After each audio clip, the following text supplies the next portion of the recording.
Hello, my name is Charles. I am a student of English. This is my story. I want to tell you about my life in London. I want to tell you about my fantastic teacher. You can read my story. You can learn English with me. It is a beautiful summer day, and I am traveling on a train. There are two ladies sitting opposite me. I don't know them, but from their conversation, I know they are foreigners. I don't understand much of what they are saying, but I know they speak English. I also want to speak English, but I am a beginner. I don't know many words. However, this is an opportunity for me to speak English. I decide to try to speak to the ladies. I say some sentences in my basic English, and they understand what I say.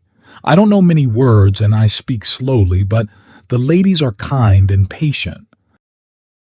I'm able to have a simple conversation with them. I tell them that I want to learn English.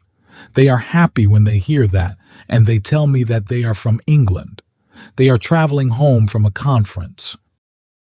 We speak for about 10 minutes. Then it's time for me to get off the train. While I am thanking them for speaking with me, they give me their address and phone number. They tell me I can visit them in England if I want to, and then we say goodbye. This is how my journey in learning English begins. After this meeting, I decide to work on my English skills more. I translate texts and I watch films in English. I work on my English for 2 hours almost every day. In 6 months, I'm able to speak quite well. It is great, but I want to know more. I decide to go to London to study English there. In London, I choose a school which I expect is good. I really look forward to my first lesson. The lesson is on Monday. On my first day at school, I meet my teacher and the other students in the class.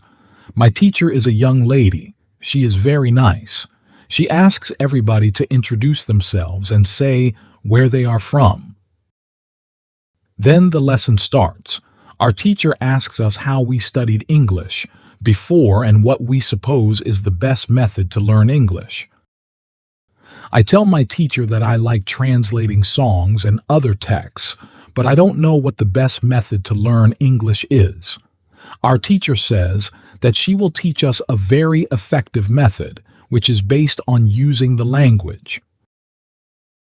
Our teacher tells us that we will not have to study, and we will not use textbooks. We will immerse ourselves in the language. It is great for me since I don't like studying, and I don't like textbooks.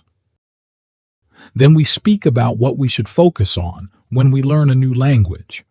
Our teacher tells us we need languages for communication. Languages help us say ideas and understand ideas.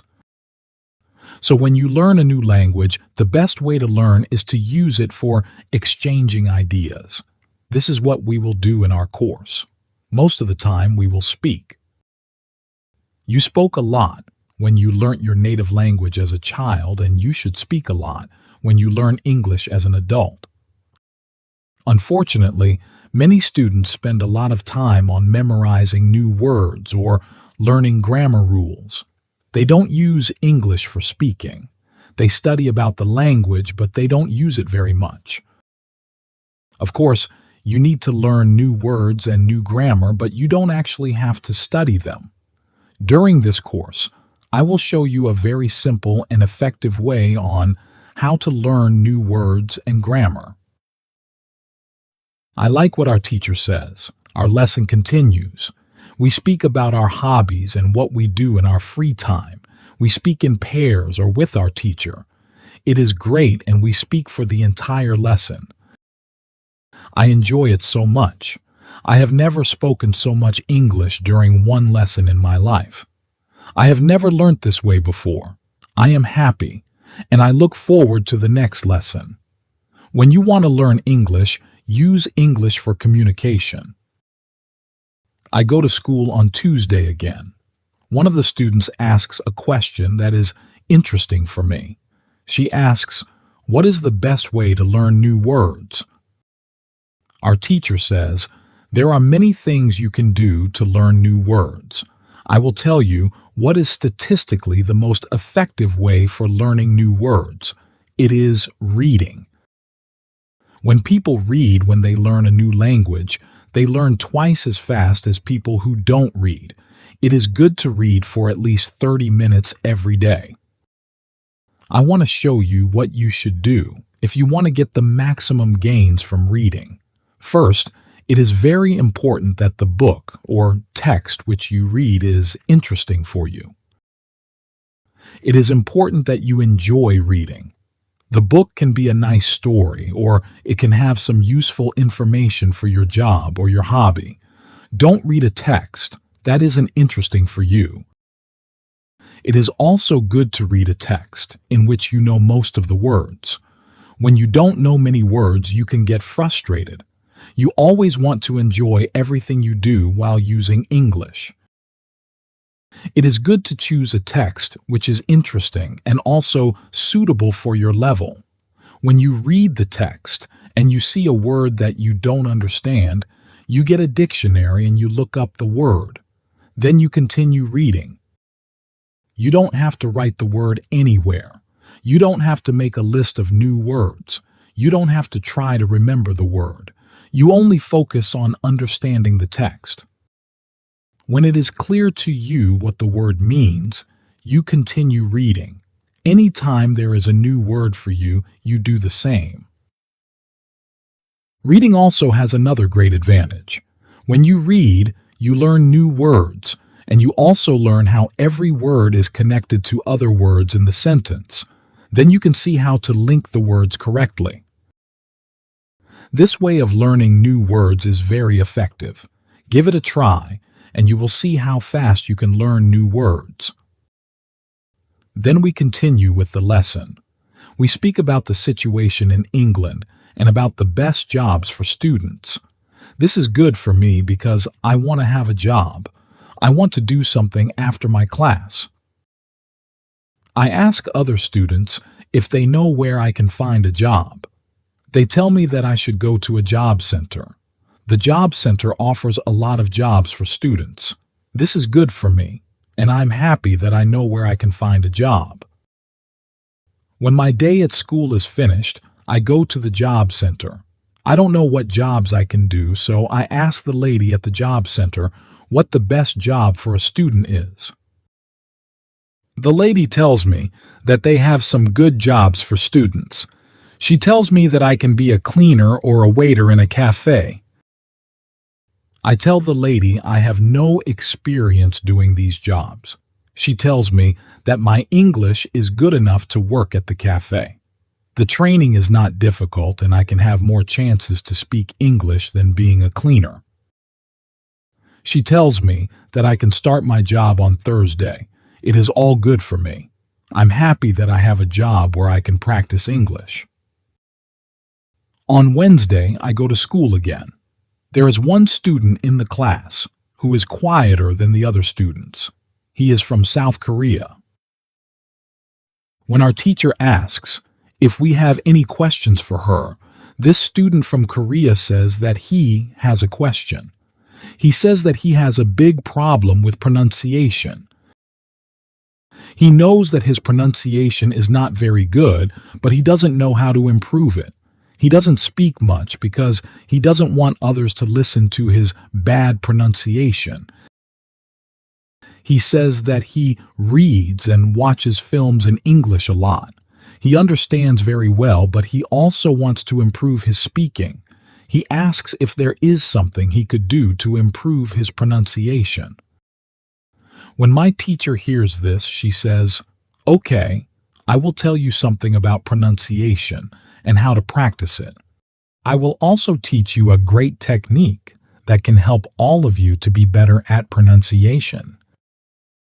First, we have to look at why students have problems with pronunciation. When we speak, we have to move our mouth. We have to use muscles in our mouth. We all do that. The problem is that when you speak English, sometimes you use your muscles the same way you would use them in your native language. Then your pronunciation is different from the pronunciation of native speakers. This happens to many students who learn English. Almost everybody has a bit different pronunciation than they should have. In fact, it is not a big problem because usually people understand what you want to say, even though your pronunciation is not perfect. However, you can work on your pronunciation and make it better. There is a great technique that can help you a lot. The name of this technique is shadowing. The technique is very simple. When you do shadowing, you simply copy the sound that you hear immediately after hearing it. When children learn their first language, they learn it by copying. They copy after their parents again and again until their pronunciation is perfect. You can learn English pronunciation in the same way. This is what you can do. Take some video or audio recording that is not very fast and that you understand very well. You listen and you copy what you hear when you hear it. That is all. Then, our teacher goes to www.youtube.com and she searches for the shadowing technique. She finds a good video where the shadowing technique is well demonstrated.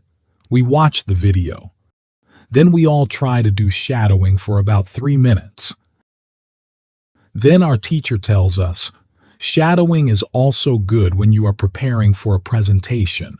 You have to give in English and you want to have your pronunciation as close as possible to the pronunciation of native speakers.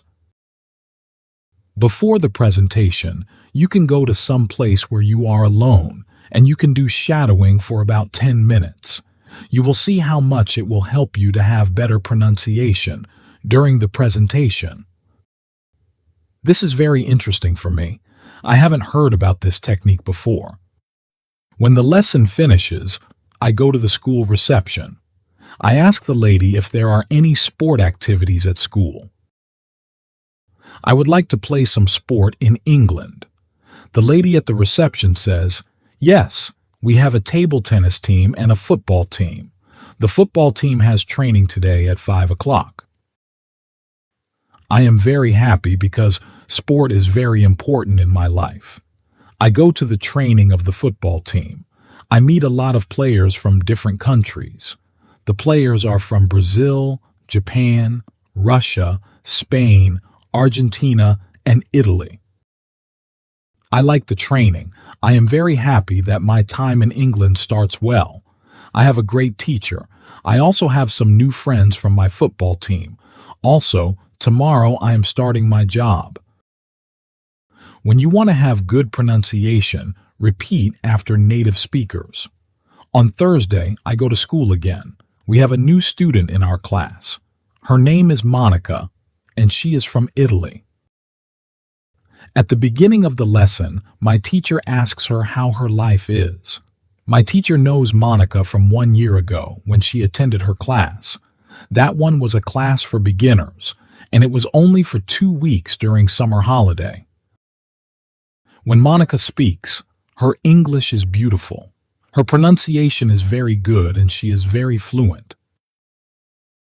My teacher is very happy and she asks Monica, where did you learn English so well? You speak very fluently. What school did you go to? Monica replies, I didn't go to school. I learned English at home. I used the advice and techniques that you taught us last summer. I did a lot of reading, shadowing, and thinking aloud. I tried to think more in English than in Italian. This is how I improved my English. The 2 weeks I spent last summer at your class helped me a lot. You showed me the way. I knew exactly how to work on my English every day. That's why I wanted to go to your class again, because 1 year ago I was a beginner, and now I can speak English. I want to learn from you again. My teacher is very happy when she hears these words. She thanks Monica for sharing her experience. It is all very interesting for me. I already know about the importance of reading. I also know the shadowing technique, but Monica also mentions thinking aloud. I don't know what it is. So I ask our teacher, what is thinking aloud? Our teacher says, it is a very simple and powerful technique, but you have to have a strong motivation to learn English if you want to benefit from this technique. It is also good to know that for some people this technique is a little bit crazy. However, when you start to think aloud, your English can improve very fast. I say, I have a strong motivation. I don't care if the technique is crazy. If it helps, I want to learn it. Can you teach us this technique? Okay, it is actually very simple. You usually think in your native language all day, every day. It is normal. Now you can start to think in English instead of your native language. And when you start thinking in English, then you can think aloud. It means that you actually say aloud what you think. It is all. I say, it looks very simple. You said that it is a powerful technique. Why is it powerful? Our teacher says, maybe you can ask Monica. She has used this technique for a year. Maybe she can tell us what she has found out about this technique. Then our teacher asks Monica if she is willing to speak about her experience with thinking aloud. It is no problem for Monica. She says, when I started with this technique, it wasn't easy. I started with very simple sentences. For example, I can speak English. It is good that I can speak English. I want to be better. I need to practice every day. I don't know many words, but I can use these words well. I can express my ideas with these words. I can do this. This is great. The sentences were really simple. I realized that sentences that I thought in Italian were long and complicated. I wasn't able to say in English exactly what I was saying in Italian. I had to find a simpler form. To think in simple English was the hardest part, but after some time I got used to it. Then it was normal for me to think in English. Then something interesting happened. I met a man from Australia. He was on holiday in Italy. I was still a beginner, but we started to speak English. I could see that I was able to speak with him without big problems. My sentences were still simple and short, but because I said them many times before when I was thinking aloud, I was able to speak. I didn't have to translate in my head from Italian to English, as I did before using this technique. After the meeting with the man from Australia, I started to use thinking aloud even more. This technique helped me a lot. It improved my ability to express my ideas very much. I still use it every day. It is really a powerful technique. Our teacher thanks Monica for sharing her experience with thinking aloud. I decide to use this technique because I also want to be better at speaking. When you want to speak English fluently, think aloud.